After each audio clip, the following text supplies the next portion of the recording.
विधानसभा चुनाव के बाद माना जा रहा था कि लोकसभा चुनाव में भी बम्पर वोटिंग होगी, लेकिन फर्स्ट फेज में जिस तरह से वोटिंग हुई उससे राजनीतिक पार्टियों को काफी निराशा हुई। उसके बाद कोशिश की गई कि सेकंड फेज में अधिक मतदान हो, लेकिन उसमें भी फर्स्ट फेज से कम वोटिंग हुई, जिसने सियासी दलों की नींद उड़ा दी है। अब सियासी पंडित इस पर अलग अलग कयास लगा रहे हैं। लोकसभा चुनाव 2024 में मध्य प्रदेश में पहले चरण में जहां 67% मतदान हुआ था, तो वहीं दूसरे चरण में लगभग 59% मतदान हुआ है। पिछली बार दूसरे चरण में 67% मतदान हुआ था, जो कि इस बार लगभग 8% कम है। ये जो पार्लियामेंट्री कॉन्स्टिट्यूंसीज हैं, वो अभी जो रिपोर्ट है उसके हिसाब से 58.35 है।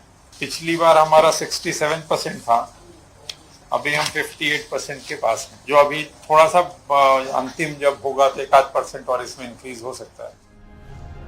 वहीं कम मतदान को लेकर राजनीति शुरू हो गई है। कांग्रेस और बीजेपी दोनों ही दावे कर रही हैं कि जो मतदान हुआ वे उनके समर्थन में हुआ। हालांकि कम वोटिंग को लेकर दोनों का अपना अलग अलग तर्क है। जो परसेंटेज हुआ उसमें भाजपा का 20% से ज्यादा अंदाज लग रहा है कि कांग्रेस को 20% से ज्यादा पीछे छोड़ रहा हूँ। उम्मीद कर रहा हूँ कि जिस ढंग से वोटिंग परसेंटेज का हम कार्यकर्ताओं ने आकलन लगाया है, वो बहुत अच्छी स्थिति में भाजपा जीतने वाली है।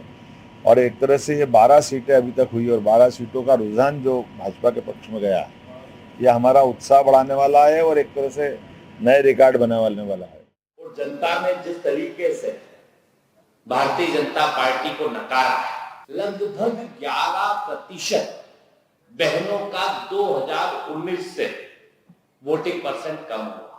2 चरण के जो चुनाव हुए, मुझे लगता है कि एक तरफा मामला है और जिस तरीके से जनता इनसे नाराज बैठी है, मुद्दों के ऊपर राजनीति जनता कर रही है, तो कहीं 12 की 12 सीटें दोनों चरण की आ गई तो भी बड़ी बात।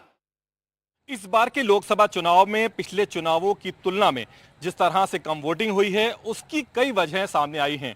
पहली वजह है कि चुनाव के दौरान में हजारों की संख्या में शादियां थीं, दूसरी वजह है भीषण गर्मी और तीसरी वजह है फसल कटाई। हालांकि अभी 2 चरण का मतदान बाकी है। ऐसे में जन सरोकार की पत्रकारिता करने वाला एनडीटीवी आपसे अपील करता है कि आगामी 2 चरणों में अगर आपका वोट है तो आप वोट करें, साथ ही दूसरे लोगों को भी प्रेरित करें और लोकतंत्र के महापर्व में सहभागी बने। कैमरा सहयोगी राजू बाथम के साथ एनडीटीवी के लिए भोपाल से इजार हसन खान।